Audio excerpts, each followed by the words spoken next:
오늘날 컴퓨터 기술이 엄청나게 이제 발달한 이런 시대에 우리가 살아가고 있는데, 요즘 우리가 살아가는 이 시대를 일컬어서 4차 산업혁명 시대다 이렇게 부르고 있습니다. 1차, 2차, 3차 산업이 있었으면 지금은 4차 산업 시대라는 거예요. 우리가 지금까지 살아왔던 시대와는 또 다른 새로운 혁명의 시기가 되었다는 거죠. 제가 20대 초반, 그러니까 지금부터 한 약 30년 전에 저도 컴퓨터를 제가 고등학교 졸업하고 나서 컴퓨터를 잠깐 배운 적이 있는데, 그때만 해도 도스, 베이직 뭐 이런 걸로 했습니다. 그래서 아직도 그때 당시에 이제 윈도우 이런 게 아직은 안 나왔어요. 마이크로소프트에서 이 마우스 이런 것이 나와가지고 윈도우 이런 게 그 이후에 이제 나왔는데, 제가 그때까지만 해도 지금 오늘날 우리가 살아가고 있는 이 시대에는 30년 전에는 마치 SF 공상과학 영화에서나 볼 법했던 그런 것들을 오늘날은 우리가 이 현실 세계에서 직접 우리가 체험하고, 또 그런 과학 기술들이 우리의 사회, 또 경제, 또 문화 이런 것들 모든 영역에 직접적인 영향을 미치는 그런 시대를 지금 우리가 살아가고 있죠. 뭐 엄청난 발전이 지금 일어나고 있습니다. 인류는 이제 이 디지털 세계와는 이제 떨어져서 삶을 영위할 수 없는 그런 시대로 점차 빨려 들어가고 있는 겁니다. 인간이 과학을 주도하는지, 이제는 과학이 인간을 주도하는지 모를 정도로 이제는 그 마치 소용돌이 같이 그렇게 막 쓸려가는 것 같아요. 향후 이제 10년 이후가 되면 이런 과학의 발전은 지금까지 발전해 왔던 속도와는 비교할 수 없는 훨씬 더 기하급수적으로 발전해 가지고 인류의 삶의 많은 영역이 엄청난 과학과 기술의 진보와 혁신들로 우리가 많이 경험하게 될 것입니다. 이제 앞으로 우리 앞에 어떤 세상이 기다리고 있는지 우리가 예측하기 어려운 바로 그런 시대라고 할 수가 있습니다. 한국고용정보원 이곳의 발표에 따르면 인공지능과 로봇 기술의 발달로 이제 미래 직종에 대해 이제 발표를 했는데, 4차 혁명 시대에도 사라지지 않을 유망 직종 가운데 1위가 뭔지 아세요? 심리치료사였다고 합니다. 이 무슨 얘기일까요? 저는 이 아주 의미가 깊다고 봅니다. 심리치료사다. 또 그와 함께 거의 비슷한 그룹이 또 어디냐면 문화예술계에 종사하는 사람들입니다. 예술가들, 영화 제작자들, 뭐 감독 이런 사람들 있잖아요. 조각가, 화가 이런 사람들. 그런데 저는요, 단연코 이 종교의 영역에서 종사하는 종교인들도 없어지지 않을 거라고 저는 감히 말씀을 드립니다. 여기 서 있는 목사, 유망직종. 왜 종교인들이 21세기 어마어마한 과학 문명을 구가하고 있는 이 시대에도 그런 종교인들, 인간의 마음과 심리 이런 거를 감당하는 그런 심리치료사들, 이런 사람들이 그 직종이 없어지지 않을까요? 그것은 아무리 과학기술 영역이 우리의 삶에 깊이 스며든다고 해도 영혼의 문제, 이것에 대한 인간의 갈증은 결코 과학이 해결해 줄 수 없기 때문에 그런 것입니다. 인공지능이 더욱 발전해서 외적으로, 외관상으로는 인간을 아주 정교하게 흉내를 낸다고 해도 인간용 생명의 영역인 이 영혼, 이것만큼은 인공지능, 요즘 AI잖아요. 이런 AI들이 복제할 수 없습니다. 왜냐하면 인간의 영혼은 하나님의 고유한 창조의 영역이기 때문이고 하나님의 작품이기 때문에 인간이 아무리 뛰어난 기계를 만든다고 해도 그 기계는 인간의 영혼은 카피할 수가 없어요. 인간의 마음과 몸, 즉 인간의 영혼과 이 육체의 관계는요, 과학이 아무리 대단히 발전해도 결코 이 육과 영의 관계는 캐낼 수 없는 신비의 영역으로 남아 있습니다. 두고 보세요. 그래서 인간의 마음은 여전히 오늘날 다양한 분야의 과학자들과 연구자들에 의해서 연구가 되고 있습니다. 많은 과학자들은 지금도 인간의 마음에 관해서 그 연구를 하면서 그 마음의 특성과 구조, 그리고 그 마음의 작용 등 이런 다양한 측면에서 분석하고 접근을 시도하고 있지만 그 마음이 무엇인가 하는 것에 대한 그 실체적인 접근은 여전히 이루지 못합니다. 그리고 그것을 정의하는 것은 결코 쉽지가 않습니다. 그뿐만이 아니라 뇌를 연구하고 그리고 인지과학이라든지 또는 심리 연구를 통해서 이 인간의 마음, 이 심리의 기저를 파악을 하고 해독해내려는 시도들이 아주 지금 많이 일어나고 있지만 쉽지 않습니다. 오늘날 이제 AI 시대가 됐으니까 사람들은 인공지능뿐만 아니라 이제는 사이보그도 만들려고 노력을 합니다. 로봇 과학도 얼마나 발전했는지 이제는 로봇들이요, 이게 예전처럼 뒤뚱뒤뚱 안 걸어요. 로봇이 이제는 뛰기도 하고요. 로봇이 계단 같은 데서 올라가다가 넘어져도 스스로 일어나서 다시 직립보행하고 로봇 기술이 엄청나게 발전했습니다. 이제 그 로봇에다가 인공지능을 결합하면 이제 거기에다 이제 사람 모양처럼 이제 다 사람과 대화하는, 우리가 이제 사물 인터넷이다 요즘 그러잖아요. 집에서 이제 보면 요즘 TV에 광고 많이 나오지 않습니까? 누구야? 이러면은 네, 왜 부르셨어요? 뭐가 궁금하세요? 이러면서 우리가 어느 오늘 아침에 보니까 핸드폰에다가 시리야, 오늘 날씨 어때? 이러니까 대답을 딱 해주는 거예요. 그래서 저도 이따가 내일 날씨는 어때? 이러니까 내일 날씨도 알려주는 거예요. 내일 읍면동의 날씨는 어떻습니다. 이곳의 날씨는 어떻습니다. 이러면서 다 알려주는 거예요. 그게. 제가 지금 여기서 시리야 이러면 여러분들의 핸드폰에 있는 시리가 다 응답을 할 거예요. 지금 그런 시대죠. 영화 틀어줘 이러면 영화 틀어주고, 내가 좋아하는 베토벤 노래 틀어줘 이러면 베토벤 노래 틀어. 마음이 우울해, 뭐 좋은 노래 없어 이러면 노래를 선곡을 해주고, 이런 시대죠. 얼마나 편리합니까? 근데 왜 마음은 우울할까요? 이 컴퓨터는 마음의 문제는 해결을 해줄 수는 없어요. 자, 그러면요, 성경은 이 사람의 마음, 인간의 영혼에 대해서 뭐라고 말씀을 할까요? 성경은 먼저 영혼에 대해서는 이렇게 얘기하죠. 한 영혼이 천하보다 귀하다. 온 천하보다 한 영혼은 귀하기 때문에 하나님께서 이 영혼을 구원하기 위해서 이 땅에 하나님의 아들을 보내셨다 그랬죠.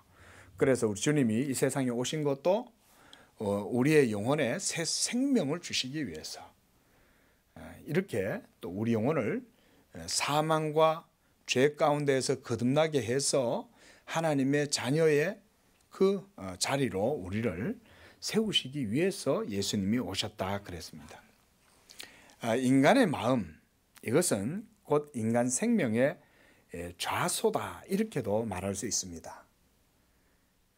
그래서 잠언서 4장 23절에 보면요, 이렇게 말씀했어요. 무릇 지킬 만한 것 중에 너의 마음을 지켜라. 생명의 근원이 이에서 난다 이렇게 말했어요. 잠언서 4장 23절에. 그러니까 이 마음에서 인간의 생명과 삶의 모든 것이 결정되는 거예요. 예? 우리 인류의 모든 인류 공동체의 중심에도 그러니까 사실은 마음이 그 중심에 있는 거예요. 인류의 번영과 행복도 인간의 마음에 의해서 결정된다, 이렇게 볼 수 있는 거죠. 그래서 우리가 요한 3서 1장 2절에도 보면 사랑하는 자여 네 영혼이 잘됨 같이 네가 범사에 잘되고 강건하기를 원한다. 그 영혼이 먼저 잘되기를 원하는 거예요. 영혼이 하나님의 말씀으로 예수 그리스도를 믿음으로 성령으로 거듭나서 그래서 영혼이 잘되면 그 마음이 평안하고 그 마음이 위로를 얻고 안식을 얻고 그래서 그 마음 속에 생명의 기쁨이 넘치니 그런 삶을 살면 당연히 범사가 잘 되는 거죠. 예. 그렇지 않습니까? 자, 오늘 이런 말씀을 드리는 것은 뭐 때문이냐? 하나님의 모든 계명이 우리에게 말씀하시는 것은 뭐냐? 우리의 마음이 하나님을 향해 바르게 설 때만이 우리가 그분의 계명의 법을 따라서 살아갈 수가 있고 그래서 그분의 뜻에 순종하며 그분을 기쁘시게 할 수 있기 때문에 하나님께서 우리에게 이 계명의 율법을 주셨다는 겁니다. 우리가 이제 오늘은 이제 10계명을 보는 차례지 않습니까? 지금까지 매주 한 계명씩 해서 이렇게 10계명까지 봐왔는데요. 하나님께서 우리에게 이 계명의 말씀 10가지로 정해서 우리에게 주신 것은 그 모든 것의 핵심적인 목적은 바로 하나님에 대한 사랑, 그리고 그 사랑으로 또한 이웃에 대한 사랑으로 나아가라고 하는 것에 이 계명의 목적이 있습니다. 믿으시기 바랍니다. 그래서 하나님은 우리가 그분의 음성 듣기를 원하시고 그래서 우리가 하나님 앞에 뭐 거창하게 황소를 드리고 많은 기름으로 하나님 앞에 제사를 드리는 것보다 하나님이 그분의 음성을 듣고 순종하기를 하나님은 원하시는 거예요. 그러기 위해서는 우리의 마음이 하나님 앞에서 온전한 상태가 되어야 그런 일들이 이루어질 수 있는 거죠. 우리의 마음이. 이 마음이 문제인 거예요. 그러므로 전체 율법의 계명은 하나님을 사랑하는 것이 바로 그 중심에 있습니다. 여러분, 이 계명이 즐거우면 우리가 힘겹게 막 계명을 지키고 의무를 행해야 되고 복종해야 되고 막 억지로 해야 되고 이런 게 아닙니다. 하나님의 계명이 즐거워지면 우리의 모든 삶에 행복해지고 하나님의 계명의 말씀이 우리에게 달콤하게 다가옵니다. 그런데 하나님의 계명이 여러분들의 영혼에 달콤하게 다가오지 않는다면 우리의 믿음은 지금 하나님이 원하시는 상태와는 어느 정도 거리가 있다, 이렇게 생각하시면 돼요. 하나님의 계명의 말씀이 즐겁지 않다면 우리의 영혼은 지금 시들어 있거나 성령 충만하지 못해서 믿음의 도를 따라서 열심히 나아가는 것보다는 육체의 정욕을 따라서 그쪽으로 기울고 그쪽을 선택할 가능성이 지금 훨씬 높다는 거예요. 성령을 쫓을 것이냐 육체를 쫓을 것이냐, 여러분 앞에 두 가지 길을 놓는다면 성령 충만하지 않은 사람은 육체의 길을 선택할 가능성이 훨씬 높아요. 하나님 말씀 따라갈까? 에이, 아니야, 뭐 이 정도는 하나님도 이해하실 걸, 이러면서 그냥 육적인 길로 우리는 선택하고 나아가는 거죠. 자, 여러분, 하나님이 그렇다고 해서 억지로 외식적으로 가식적으로 하나님의 계명을 순종하는 척하는 것을 하나님은 원하시지 않아요. 왜냐하면 하나님은 마음을 원하시기 때문에. 그 마음이 바로 예수 그리스도를 사랑하는 가운데에서 하나님의 계명을 온전히 순종할 수 있는 마음이 생긴다, 그 말씀을 하시는 겁니다. 그러므로 전체 율법의 계명은 하나님을 사랑하는 것이 바로 그 중심에 있습니다. 하나님을 사랑하시는지 우리가 이런 말씀을 들으시면서 생각을 해보시기 바랍니다. 무의식적으로 내가 하나님을 사랑해, 아멘, 아멘 그러지 말고 진짜 하나님을 사랑하는지를 이런 계명을 통해서 여러분들의 영혼을 반추를 해봐라 이 말이에요. 반성을 해봐라. 그렇지 않다면 우리가 이 저녁에 이런 계명의 말씀을 아무리 들어도 그게 뭐 여러분들의 삶에 무슨 유익이 있겠어요. 그저 남상수 목사 혼자서 앞에서 막 계명에 대해서 열심히 설명하는 것밖에 더 됩니까?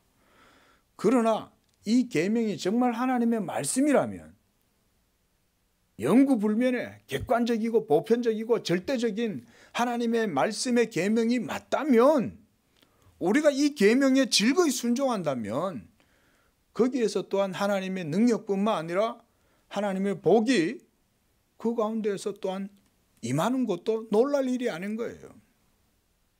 한번 실험해 보세요.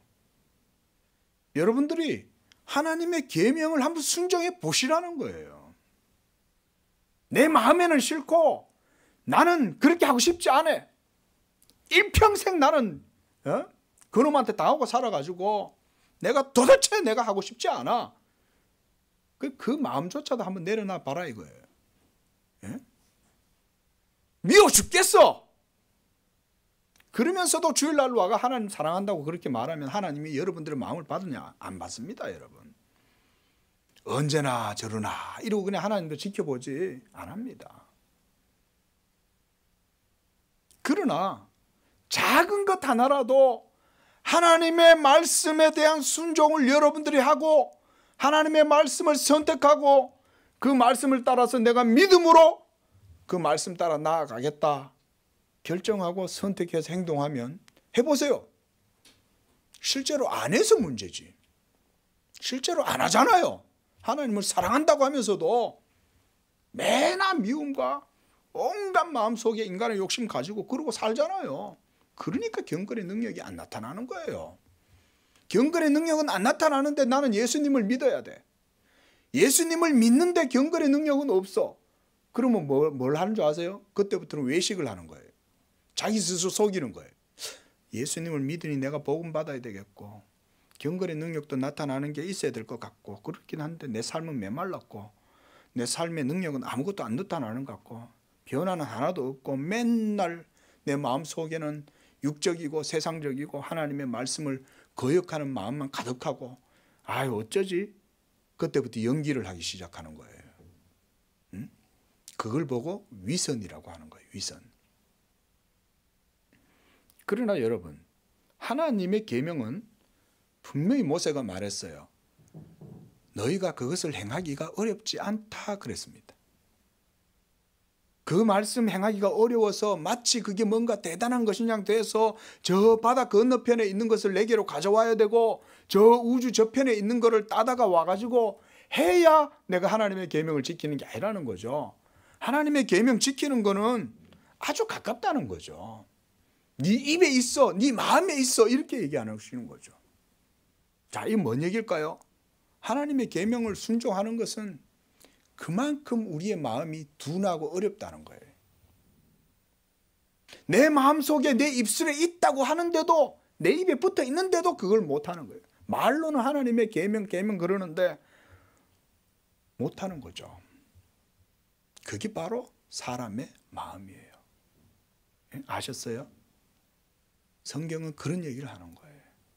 여러분들의 마음에 하나님의 말씀이 가까이 있어도 그 말씀을 따라서 행할 수 있는 믿음은 우리 속에 없는 거죠. 그래서 하나님께서 십계명을 우리에게 부득불 주시는 거예요. 부득불. 저는 그게 하나님께서 계명의 율법을 모세의 손을 통해서 추가적으로 덧붙여 주셨다고 그렇게 보는 거예요. 원래 아브라함 언약에서는 다른 계명이 안 주어졌잖아요. 하나님 앞에 의롭다함을 얻는 것은 아브라함의 믿음만으로도 충분했거든요. 그렇죠? 왜 아브라함은 계명을 다 행해서 천국 갔습니까? 할례를 받아서 아브라함이 천국 갔습니까? 아니죠. 하나님의 말씀을 믿음으로 그가 의롭다함을 얻고 그 믿음으로 천국 간 거예요. 근데 왜 하나님께서는 아브라함 이후 400년이 지나서 시내산에서 모세의 손에 이 율법의 돌판을 그에게 들려주셨을까요? 우리의 믿음이 그만큼 안 되기 때문에 그런 거예요. 그러니까 이 계명을 주시는 거죠. 그래서 하나님께서 이 10계명을 주신 뜻과 목적은 우리의 영혼 전체가 사랑하는 마음을 갖기를 하나님이 원하셨기 때문에 예수님 믿는다면 사랑하시기 바랍니다. 예? 이 말씀이 계명이에요. 이건 제 얘기가 아니고요. 예? 요한 1서에서 뭐라 그랬어요? 하나님을 사랑한다고 하면서 형제를 미워하는 자는 그는 하나님을 거짓말하는 자라고 그러는 거예요. 사랑하지도 않으면서 예수님을 믿는다고 말하는 것은 그 믿음은 벌써 외식에 사로잡혀 있는 거예요. 예수 십자가의 은혜로 누군가를 사랑할 수 있는 마음조차도 가지지 못한다면 내가 예수 십자가를 정말 과연 맛보았나 생각해 봐야 되는 거죠. 십계명을 주신 이유는 바로 그런 것을 하나님이 우리 앞에서 지금 다 드러내 보여주시는 거예요. 우리한테 십계명이 요구하는 것은 사랑이에요. 그래서 믿음과 십계명은 괴리가 없어요. 원래 참되고 순전한 믿음은 하나님의 계명의 말씀을 따라서도 즐거이 순종하며 나가거든요. 계명을 즐거이 순종한다는 얘기는 사랑한다는 얘기입니다. 그래서 우리가 기도하는 거예요. 뭐 해달라 저 해달라 이렇게 기도하지 마세요. 여러분들이 그런 거 안 구해도 하나님은 다 줍니다. 예? 여러분들이 걱정 안 해도 하나님이 필요한 거 다 주셔요. 걱정하지 마세요. 그런 거 먼저 기도하라고 하나님이 안 했잖아요. 너희는 먼저 그의 나라와 그의 의를 구하라 그랬잖아요. 그의 나라와 그의 의가 뭡니까 여러분? 굉장히 모호하죠. 그렇죠? 하나님의 나라와 하나님의 뜻이 뭡니까? 너무 모호하잖아요. 하나님의 나라와 하나님의 뜻, 그건 다른 거 아닙니다. 하나님의 계명의 말씀입니다. 그러면 구체적이죠. 아주 실제적이잖아요. 하나님의 계명의 말씀을 따라서 순종하며 살아갈 수 있는 그런 마음을 주시옵소서. 이게 하나님의 나라와 의를 구하는 거죠. 내게 사랑이 부족하니 하나님 나에게 더 사랑 주십시오. 예수 그리스도의 복음의 은혜로 내 영혼을 더욱더 적셔주시고 나를 더욱더 깊이 숙성된 복음의 은혜 가운데 숙성된 영혼이 되게 해주십시오. 이런 게 하나님 나라와 의를 구하는 기도죠. 그러면 여러분들의 삶에 기적이 나타난 줄로 믿으시기 바랍니다. 기적 나타나는 게 뭐 필요해요? 뭐 다 배불리 먹고 잘 사는데 기적이 뭐 필요 있어요? 예? 기적을 바라지도 않아요. 왜? 내 마음대로 살고 싶으니까. 배가 고파야 기적도 바라죠. 배가 고파야 하나님을 의지하는 겁니다. 예. 그래서 우리 사람은요, 육체를 이기기가 힘들어요. 육체를.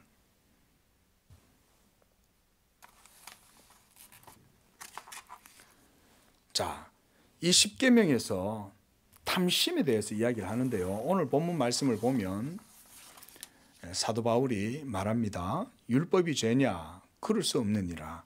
율법으로 말미암지 않고는 내가 죄를 알지 못하였으니 율법이 탐내지 말라 하지 아니하였으면 내가 탐심을 알지 못하였으리라.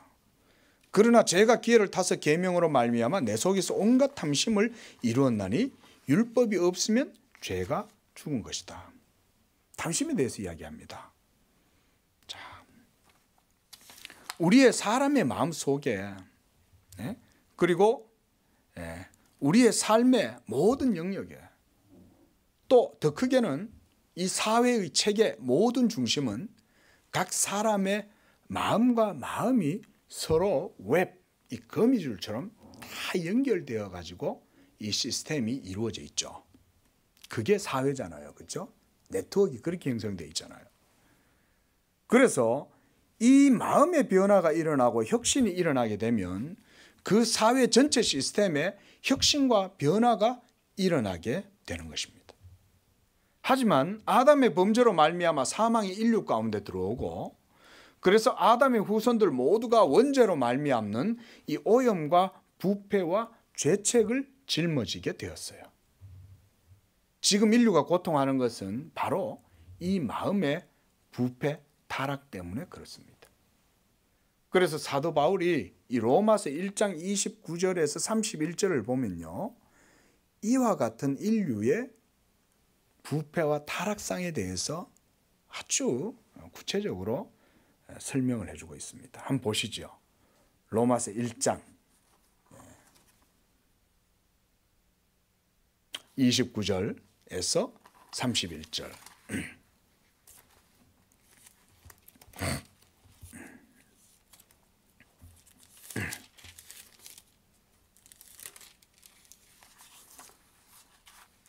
자, 29절 보십시오.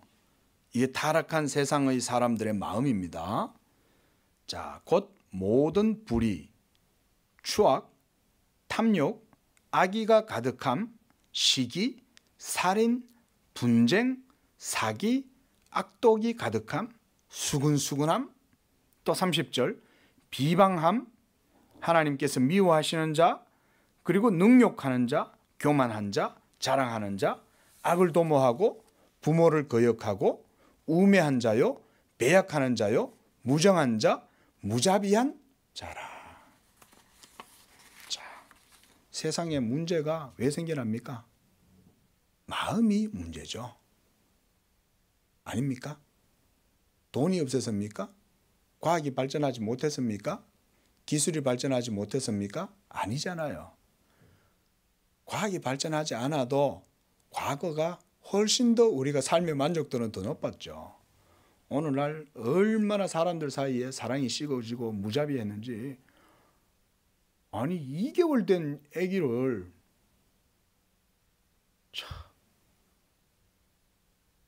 그것도 아빠가 애가 막 너무 힘들게 됐다고. 얼마나 마음이 약해져 있는지. 자기 새끼도 던져서 죽여버리는 거죠. 이 시대가. 자, 여러분, 모든 죄의 비참의 상태는 바로 사람의 마음에서부터 나옵니다. 그리고 사람의 마음 깊은 곳에 죄가 이 왕좌를 틀고 앉아 있기 때문에 인간은 그 죄에 대해서 종노릇을 하고 있는 거예요. 이거를 여러분들이 깨달으셔야 돼요. 여러분들의 마음속에도 죄가 아직도 왕노릇하고 있다면 빨리 예수 십자가의 권세로 그것을 찍어가지고 쪼개고 여러분들의 마음 안에 하나님의 성령과 은혜의 법이 여러분들의 마음의 왕좌에 앉아 있도록 하셔야 되는 거예요. 내 마음속에 온갖 육적인 것에 대한 것들이 가득하게 내 마음을 사로잡고 있어가지고 그것 때문에 날마다 이기질 못해가지고 애를 먹고 문제가 일어나고 그것 때문에 갈등이 일어나고 언제까지 그러겠어요?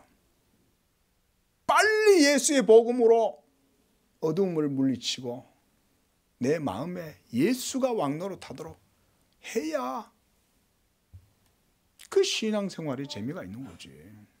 내 열심으로 아무리 하나님 앞에 해보세요. 영적으로 즐거움이 있나? 행복하지 못합니다. 내가 뭘 좀 할 때는 내가 속아요, 스스로. 아, 내가 뭔가를 열심히 하니까 뭔가 하나님을 내가 잘 섬기는 거 착각을 해요. 여러분, 하나님은 그런 거 아버지다 그랬죠. 천천만만의 수양의 기름 아니라 뭘 갖다 줘도 하나님의 마음으로 하나님을 사랑함이 없으면 여러분들도 행복하지 못합니다. 그래서 지금 모든 사람들은 이와 같이 죄의 종노릇하고 있는 거예요. 죄의 종노릇. 그래서 제가 로마서 5장 17절 말씀 한번 읽어드릴게요. 한 사람의 범죄로 말미암아 사망이 그 한 사람을 통하여 왕노릇하였은즉 그랬습니다. 사망이 그 한 사람 아담을 통해서 모든 사람 위에서 왕노릇한다는 거예요. 또한 로마서 5장 21절에도 이는 죄가 사망 안에서 왕노릇한 것 같이 은혜도 또한 예수 그리스도로 말미암아 왕노릇한다. 자, 여러분, 이게 바로 사람의 상태입니다.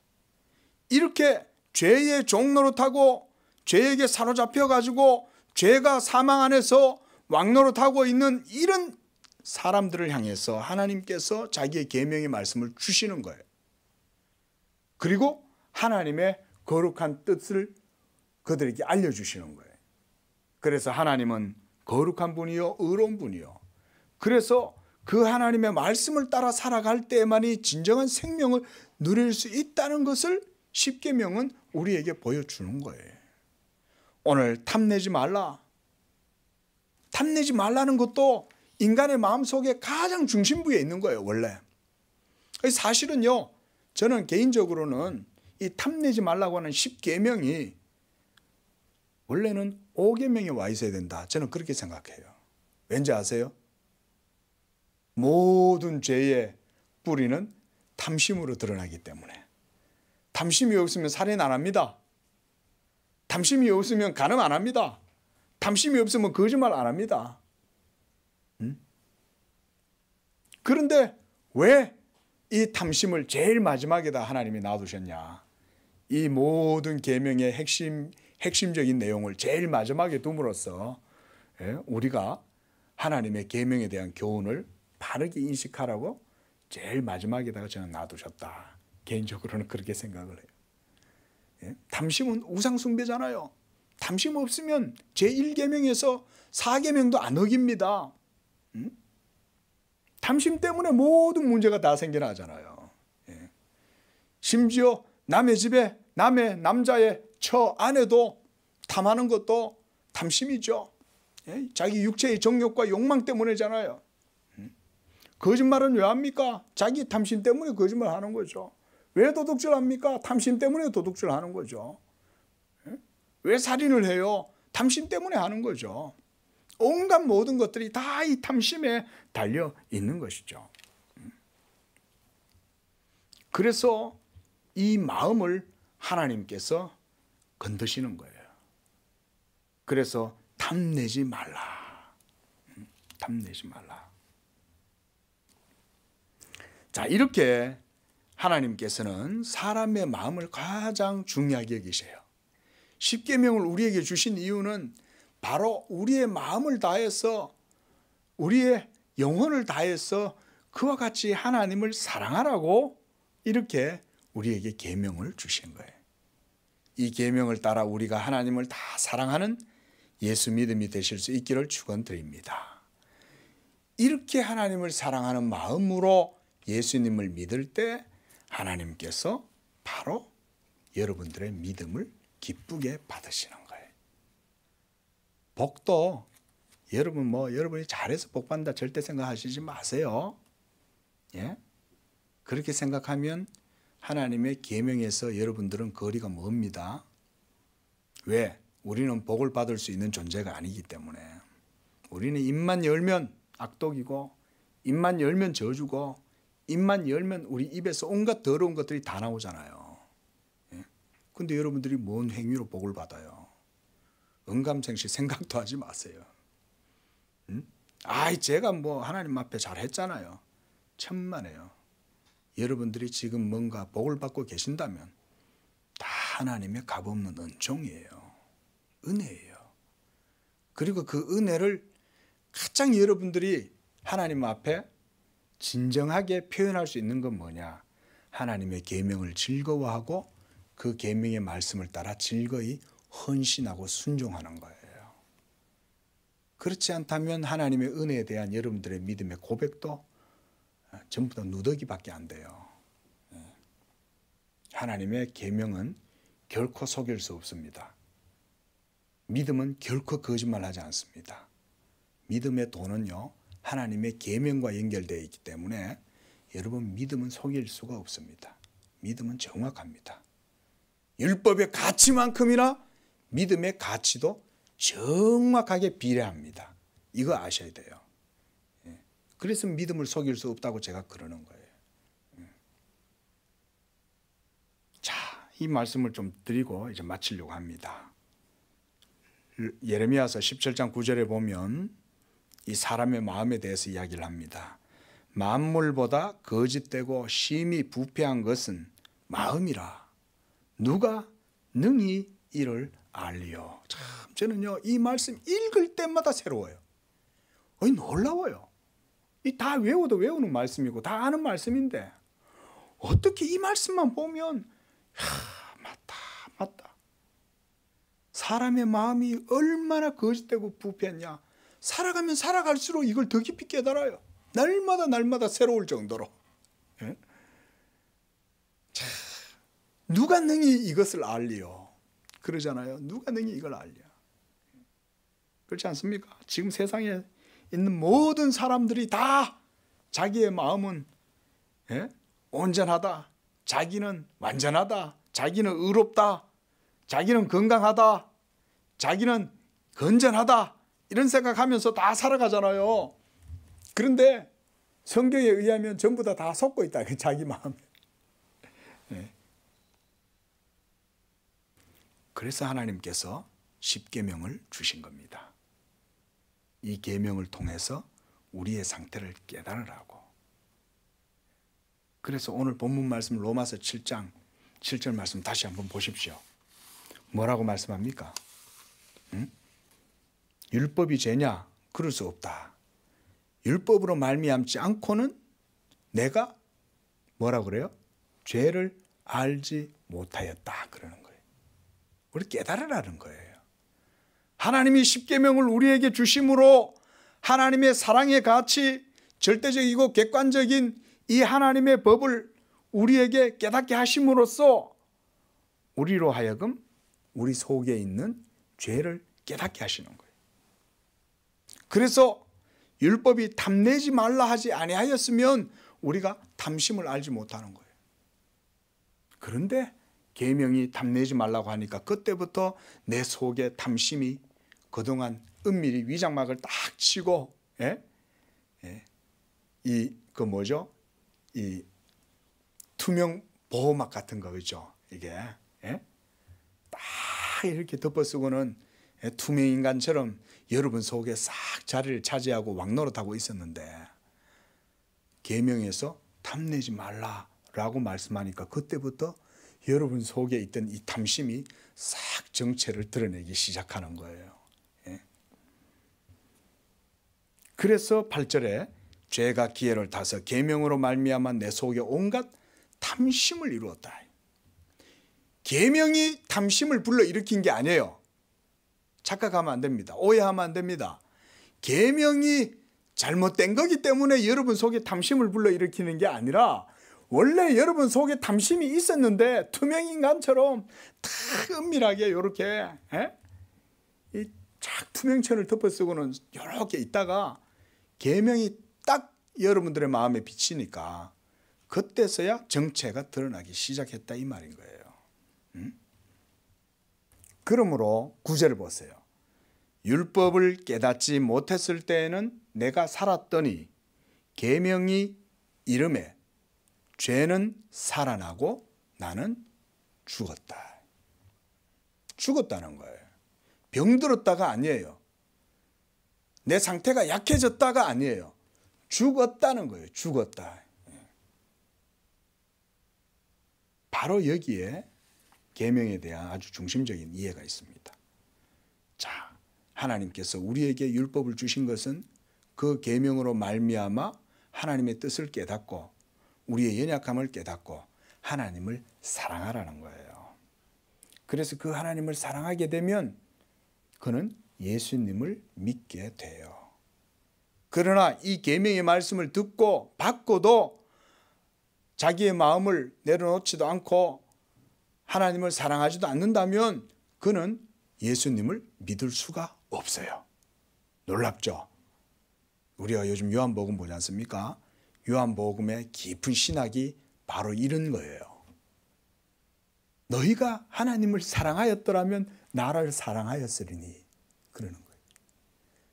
하나님의 계명을 받았을 때에 그 사람이 하나님의 말씀을 따라서 순종하고 그 계명의 말씀을 즐거워하면 그 사람은 그 율법의 실체가 되시는 예수님을 사랑하도록 돼 있어요. 이게 놀라운 하나님의 말씀의 진리인 거예요. 자, 여러분, 그러므로 이 계명의 말씀을 따라서 여러분들의 모든 삶에 이와 같은 의지와 노력과 행동이 하나님의 계명에 지배받도록 기도하시기를 바랍니다. 그렇게 해서 하나님께서 이 계명을 쫓아서 여러분들의 믿음의 길도 거기에다 사이클을 맞추라는 거예요. 예수 믿음을. 그렇게 함으로써 여러분들의 마음속에 있는 이 죄를 제어하고 탐심을 제어하고 온갖 모든 욕심과 육의 정욕들을 제어하고 그렇게 함으로 우리의 모든 영혼이 오직 하나님을 사랑하는 것에 포커스를 맞추고 그리고 그 목표를 향하여 열심을 내라고 하나님께서 이와 같이 우리에게 계명의 율법을 주신 것입니다. 예수 그리스도를 더욱 뜨겁게 믿으시기를 바랍니다. 예수를 뜨겁게 믿으심으로 하나님의 계명에 대한 뜨거운 열정과 헌신과 순종이 우리 모든 성도들의 삶에 있으시기를 축원을 드립니다. 기도하겠습니다.